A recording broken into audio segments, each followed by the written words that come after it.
예로부터 심장은 생명과 동일한 의미로 사용이 됐습니다. 수많은 문학 작품 속에서 죽음을 나타낼 때 심장이 멈췄다라고 표현하는 이유이기도 하죠. 심장 건강을 위해서는 이렇게 따뜻한 햇볕을 자주 충분히 쬐는 게 굉장히 중요하다고 하는데요. 오늘 황수경이 만난 사람에서는 심장이 들려주는 리듬에 함께 귀를 기울여 볼까 합니다. 작은 심장을 통해서 의술과 예술을 전하고 있는 심장 전문의 이종구 박사님과 함께 하겠습니다.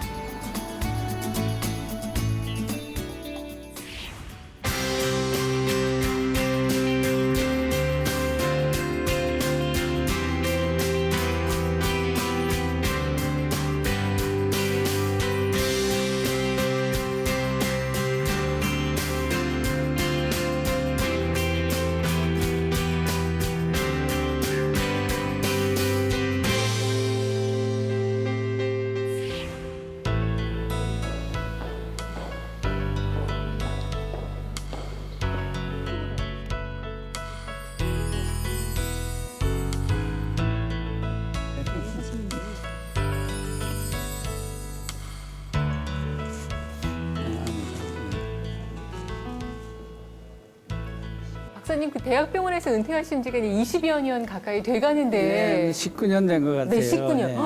그런데도 여전히 지금 현장에서 뛰고 계시잖아요. 네. 네. 아유, 이렇게 정말 그 젊음을 유지할 수 있는 비결도 굉장히 궁금하네요. 특별한 건 없고요. 좋은 생활 습관 유지하고 너무 무리하지 않고 너무 과로하지 않고 또 행복한 마음으로 살면은 안 늙습니다.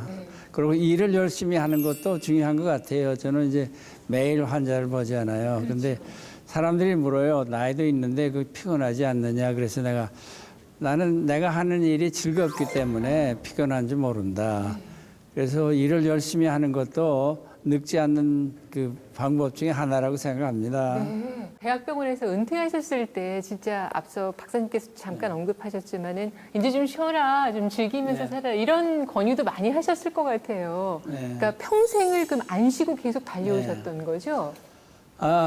사실 내가 뭐 쉬고 싶어서 한 건 아니고요. 이런 거는 있었어요. 이제 제가 카나다에서 25년간 대학 교수 생활을 하고 또 한국에서 한 7년을 했거든요. 그러다 보니까 좀 자유가 부족한 건 사실이죠. 제가 좀 여행을 가고 싶어도 뭐 그 규정을 따라야 되니까.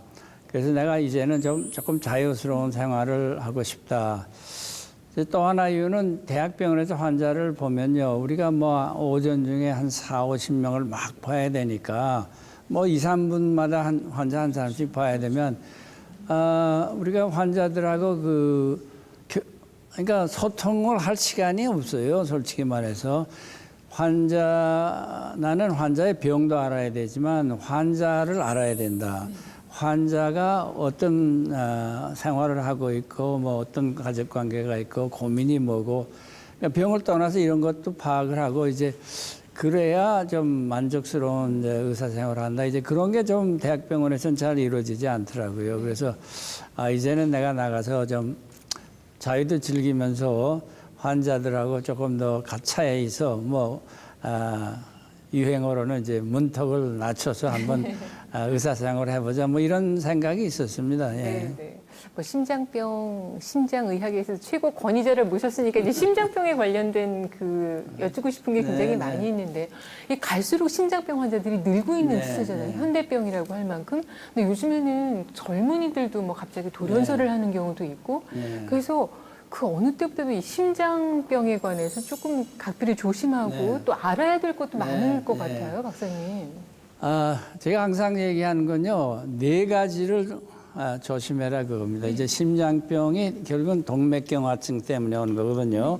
동맥경화증이 심장에 오면은 심근경색증, 돌연사 아니면 협심증이라는 거 오잖아요. 이게 똑같은 게 이제 머리에 오면은 이제 뭐 중풍이 올 수 있고 그런데 이런 원인이 되는 거는 크게 말해서 4가지예요. 하나는 이제 담배입니다. 담배를 역시 피우면 이런 동맥경화증이 생기고 또 피가 응고돼서 동맥이 막혀서 심근경색증, 돌연사가 오는 거거든요.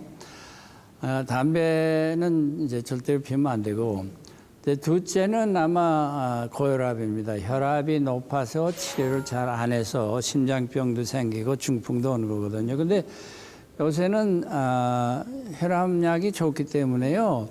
고혈압이 있어도 다 건강하게 살 수 있어요. 저도 고혈압 약을 먹은 지가 지금 30년이 지났거든요. 그러세요? 그다음에 콜레스테롤이 높은 건데 이게 콜레스테롤 수치가 지난 30년 동안 한국인의 그 콜레스테롤이 높은 사람들의 숫자가 많이 늘었어요. 이게 콜레스테롤이 높아지니까 이게 동맥경화증을 일으키고 이게 심장병이나 중풍을 오게 하는 거거든요. 그래서 콜레스테롤도 역시 이게 또 유전되는 거예요. 그러니까 고기를 한 점을 안 먹어도 콜레스테롤이 높은 사람이 있고요. 아무리 먹어도 안 올라가는 사람이 있어요. 체질적으로. 네. 과로사, 뭐 돌연사 그러는데 다 보면은 되게 그 흡연이 담배가 제일 문제고 이제 또 하나는 우리나라 직장인들이요. 남자들이 그 직장 생활이 너무 고달퍼요. 너무 스트레스도 많고 근무 시간도 길고 이런 사람이 피곤하고 스트레스 많이 받는데 그렇다고 담배 피우고 밤마다 가서 이제 뭐 외식하고 삼겹살 먹고 이런 게 안 좋은 거예요. 예. 그러니까 우선적으로 뭐 순위를 따지자면 일단 흡연이 가장 네, 큰 문제가 네. 될 수가 있겠네요. 근데 정말 요즘에 그 정보의 홍수 시대다 보니까 우리가 잘못 알고 있는 건강 네. 상식들도 굉장히 많은 것 같아요. 네. 그래서 아니 박사님 얼마 전에 어떤 그 기사를 보니까 정말 뚱뚱한 그러니까 체중이 많이 나가는 우리 노인 어르신들이 네. 더 오래 살 수 있다 예. 이런 얘기가 있던데 이게 맞습니까? 그래서 체중에 대해서는요, 물론 심한 비만은 안 좋고 특히 젊은 사람의 비만은 안 좋습니다. 그런데 노인이 65세 이상이 되면 오히려 체중이 많이 나가는 사람이 사망률이 적고요. 마른 사람들이 사망률이 더 높아요. 그래요. 지난 한 10년 동안에 한 20만 명 환자들을 연구를 해봤어요. 병원에 심장병으로 입원을 하거나 수술을 하거나 심근경색증, 신부전증 이런 사람을 다 봤더니 역시 그분들이 이제 나이는 대개 한 60대 중반에서 70대 그쪽이 제일 많거든요. 근데 그런 환자들 중에 제일 체중이 많이 나가는 사람이 그래도 사망률이 제일 좋고 제일 마른 사람들이 사망률이 더 높아요. 그래서 이거를 이제 아주 의학에서 지금 비만의 모순이라고 그러는데 영어로 이제 뭐 obesity paradox라는 게 도대체 왜 이러냐. 그 의사들도 지금 확답을 못 하는 거예요. 근데 제가 보기엔 그렇습니다. 어쨌든 이런 노인들은 마르는 게 좋은 게 아니다. 우리나라의 좀 문제가요. 건강진단을 받으면 거의 모든 사람이 체중을 5kg 줄여라, 7kg, 8kg 줄여라 그래요. 저도 이제 건강진단을 받으면요. 그 나오는 게 한 7kg, 8kg를 줄이라고 나오거든요. 근데 내가 의과대학 학생 때는 지금보다 한 10kg가 제가 바짝 마른 학생이었어요. 근데 그러면 20대하고 80대하고 똑같은 기준을 이용하는 게 문제다. 20대의 내 체중을 지금 내가 60년 후에 유지한다? 그건 사실 불가능한 건데 그게 좋은 게 아니 되는 거예요. 그래서 나는 이제 한국의 노인들은요, 미국의 노인들하고 틀려요. 미국의 비만 환자들은 진짜 이런 환자들이잖아요.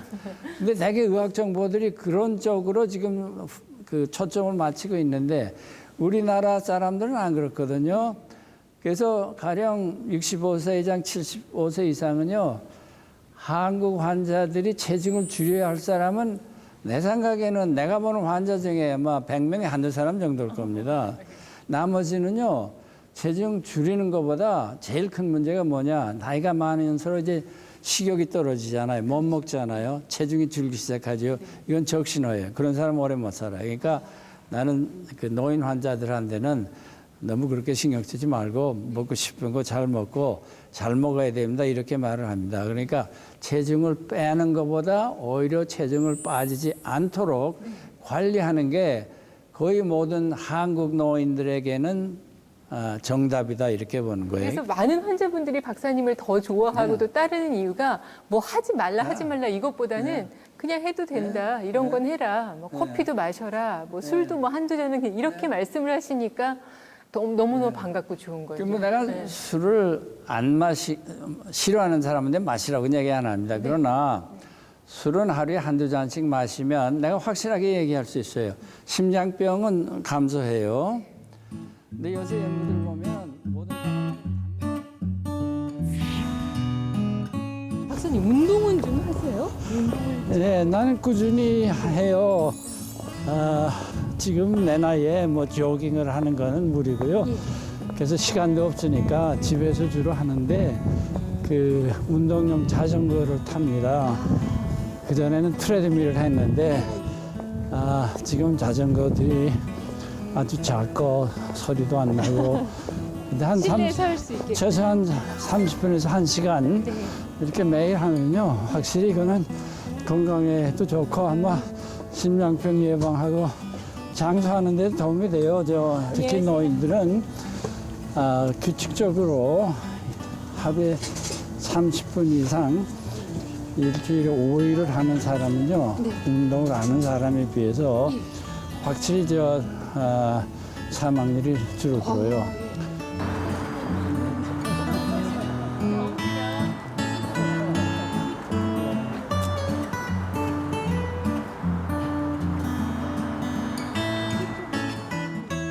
심장병에 그 레드와인이 좋다는 얘기가 참 많았잖아요. 실제로 그 근거가 있는 얘기인가요, 박사님? 뭐 이게 일리가 있는 얘기인데 뭐 지금 연구 결과는요 모든 술은 아마 하루에 한두 잔 정도는 매일 마시면 효과가 있다. 술을 마시면 위스키든 와인이든 이 고밀도 콜레스테롤이 한 10%가 올라갑니다.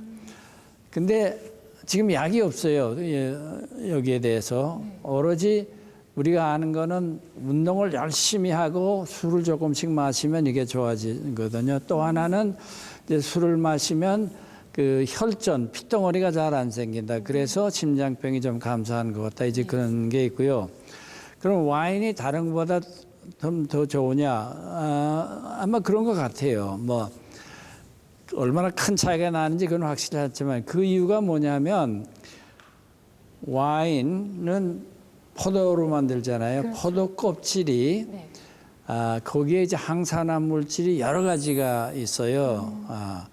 여러 가지가 있는데 그 중에 있는 항산화 물질이 우리 동맥경화증을 예방하는 효과가 있다. 지금 학설은 그겁니다. 백포도주와 빨간 포도주 차이가 뭐냐?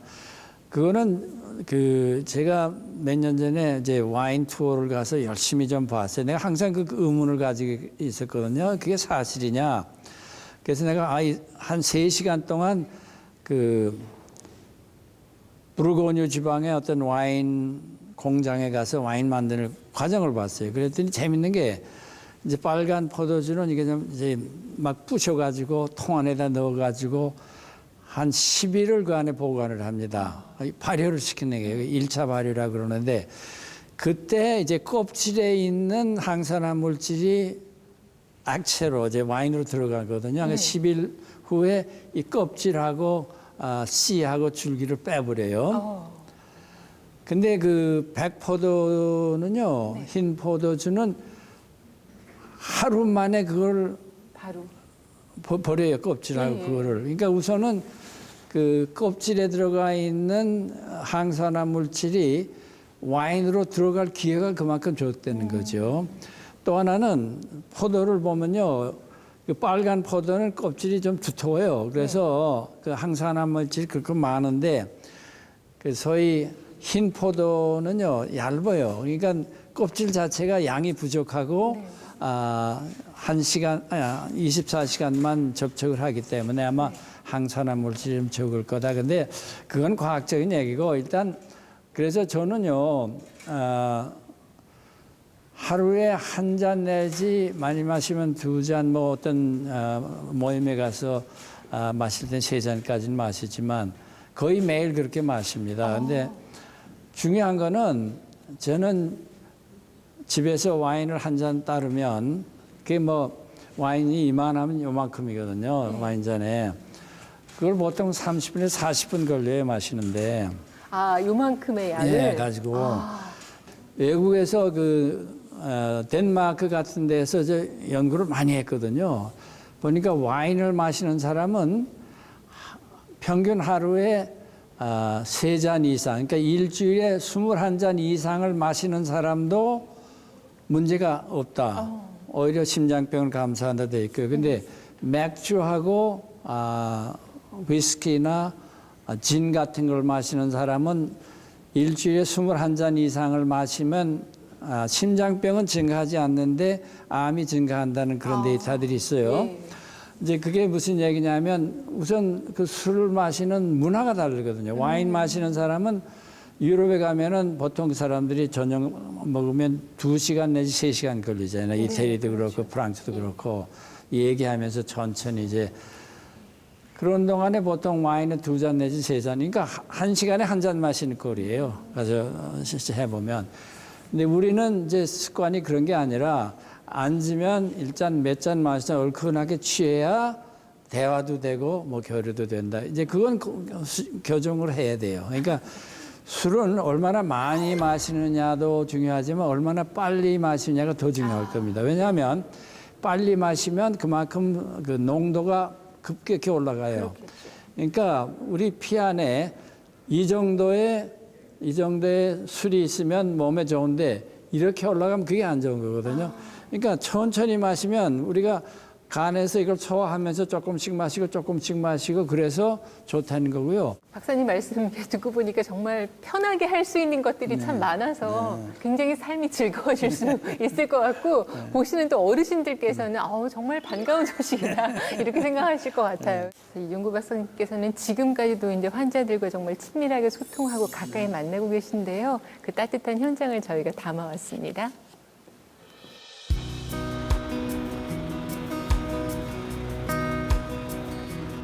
은퇴 후 다시 시작된 제2의 인생. 환자와 더욱 가까이에서 소통할 수 있게 된 이종구 박사의 개인 병원이다. 최근 심장병은 현대병이라 불릴 정도로 젊은 층을 비롯해 환자 수가 늘어나고 있다. 심장은 생명과 직결된 만큼 사소한 진단 하나에도 신중을 기할 수밖에 없다.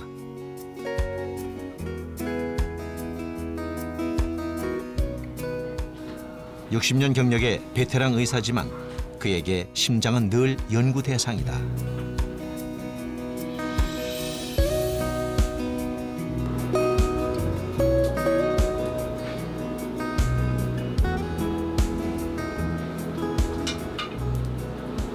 검사를 가만히 누워서 하면 이상이 있어도 잘 안 나타나요. 그래서 운동을 시키고 심장에 부하를 주고 이제 검사를 해야 되거든요.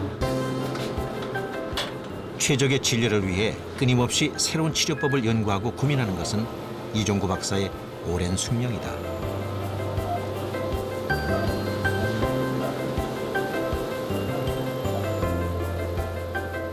또한 환자 각각의 상태를 꼼꼼히 체크하고 그에 맞는 진료법을 찾기 위해 늘 노력한다. 이 치료는 환자가 협심증이나 이제 심장이 안 좋을 때 수술이나 뭐 시술은 스텐트 같은 거 있죠. 그걸 하지 않고 이렇게 물리 치료요법으로 심장에 피를 더 보내주는 거거든요. 그는 되도록 비수술적으로 치료할 수 있는 방법을 먼저 찾는다. 이종구 박사는 늘 강조한다. 최고의 치료는 환자에 대한 따뜻한 관심에서 시작된다고. 환자들이 자주 하는 얘기가 정말 유명하신 분들, 이른바 명의라고 하시는 우리 선생님들은 참 그 병원에 찾아가도 만나 뵙기가 쉽지 않잖아요. 하늘의 별 따기라고까지 얘기를 하는데 그래도 박사님은 이런 명성에도 항상 가까이 뵐 수 있어서 좋다 이런 얘기를 그게 어떻게 가능해요? 그렇게 바쁘실 텐데. 대학병원에서는요, 워낙 환자들이 너무 밀려오기 때문에 환자를 너무 많이 보아야 되니까 사실 대화할 시간도 없고 환자들에게 그렇게 좀 인간적인 치료를 하기가 좀 어려워요. 그런데 저는 그렇게 바쁘지가 않고요.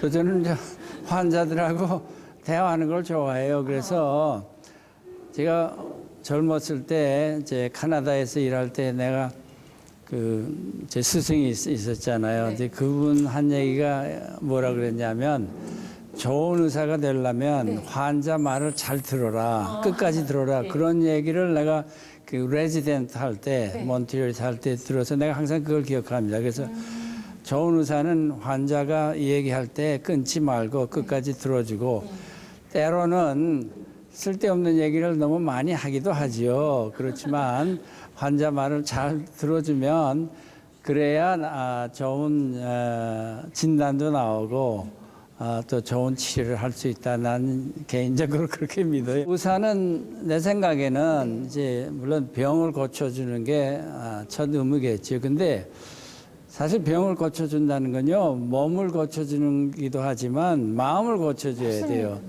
마음이 뭐 행복하지 않더라도 차분하고 고민이 사라지면 사실 많은 병도 사라져요. 근데 그거를 어디 가서 하소연할 때도 없고 의사를 찾아가도 의사도 뭐 들어주지도 않고 별로 동정도 안 해주면 그 환자는 그렇게 좋아지지가 않는 것 같아요.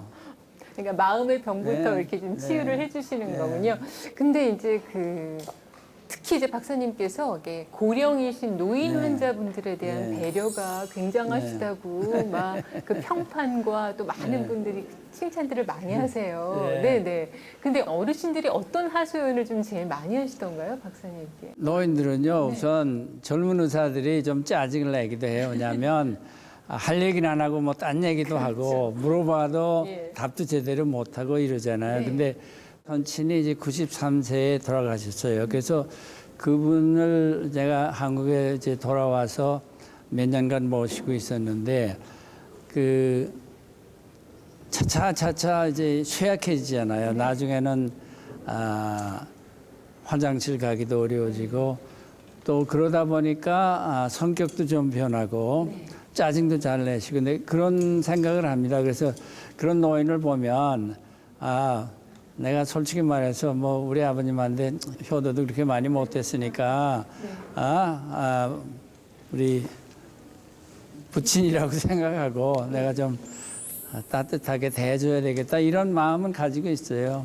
항상 실천을 못하지만 그래도 항상 그런 마음은 가지고 있습니다. 네. 그리고 많은 분들이 박사님 뵙고 나서 마음이 더 편해지고 좀 안정된다 하는 이유 중에 하나가 박사님께서 이 비수술적 치료법을 많이 권하신다고 그 이유도 들더라고요.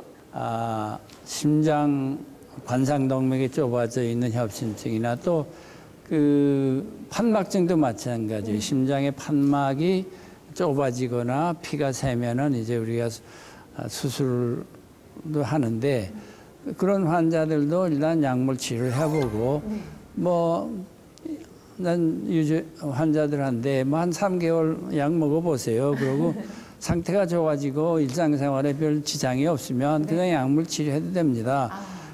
꼭 필요한 사람은 해야 되죠. 근데 우선은 가능하면 약물 치료를 해보고 그 다음에 뭐 그게 안 되면 뭐 스텐트나 수술을 하는 게 좋죠. 내가 아마 정확한 숫자는 좀 말하기 어렵지만 20명에 한 사람 정도나 이제 시술을 합니다. 보내는 거죠, 나는 이제 대학병원으로. 근데 거의 모든 환자들은 사실 약 먹으면서 일상생활에 큰 지장이 없으면 그냥 그렇게 해도 시술을 하는 것과 똑같이 건강하게 오래 살 수 있다. 나는 이제 그런 생각을 가지고 있고 또 이런 연구 결과들이 다 나와 있어요. 박사님께서는 뭐 이 심장병 전문가뿐만이 아니라 이제 음악적으로도 클래식 전문가이기도 하세요. 뭐 글도 많이 쓰시고 강의도 많이 하시고 갑자기 궁금해진 게 이 음악하고 건강 연관이 분명히 있는 거죠? 나는 그렇다고 생각합니다. 음악은 뭐 저는 전문가도 아니고 음악을 뭐 연주하는 것도 배우지도 못했는데 어렸을 때부터 좀 좋아했어요. 학생 때 우리 집에 그 뭐 전축이 있었는데 그때 뭐 들은 가령 뭐 쉬운 곡 같은 거, 뭐 베토벤의 월강 소나타라든가 이런 곡은 내가 머릿속에 아직도 기억이 돼 있는데 음악은 저에게는 뭐 좋은 친구 같아요. 제가 솔직히 말해서 어떤 마음이 좀 우울하거나 뭐 이럴 때도 음악을 들으면 마음이 차분해지고요. 외로울 때도 그렇고 그래서 항상 내가 찾을 수 있는 나에게 위로를 주는 뭐 그런 존재고요. 뭐 때로는 또 신나는 음악을 들으면 뭐 용기가 생기기도 합니다. 그리고 뭐 음악은 또 거의 모두가 사랑에 대한 거잖아요. 그러니까 사랑이라는 거는 뭐 남녀 사랑뿐이 아니고 뭐 우리가 지구를 사랑하는 마음도 있고 뭐 자연을 사랑하는 마음도 있고 이제 그래서 음악을 들으면서 좀 그런 이제 마음이 생기고 그렇기 때문에 제가 좋아하죠. 예. 항상 건강하시고요, 박사님. 늘 오래오래 환자들 옆에 함께 해주셨으면 좋겠어요. 오늘 이렇게 귀한 시간 내주셔서 고맙습니다. 네.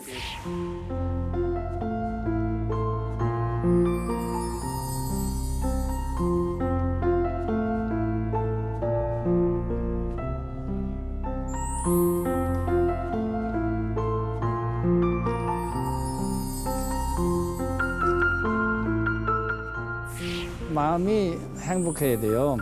포기할 건 포기하고 뭐 잊어버릴 건 잊어버리고 어떤 사람이 나한테 좀 싫은 소리 했다. 아유 그냥 이리로 듣고 이리로 내보내고. 최근에는 어떤 오페라로 강의하셨어요? 로마의 건국 역사와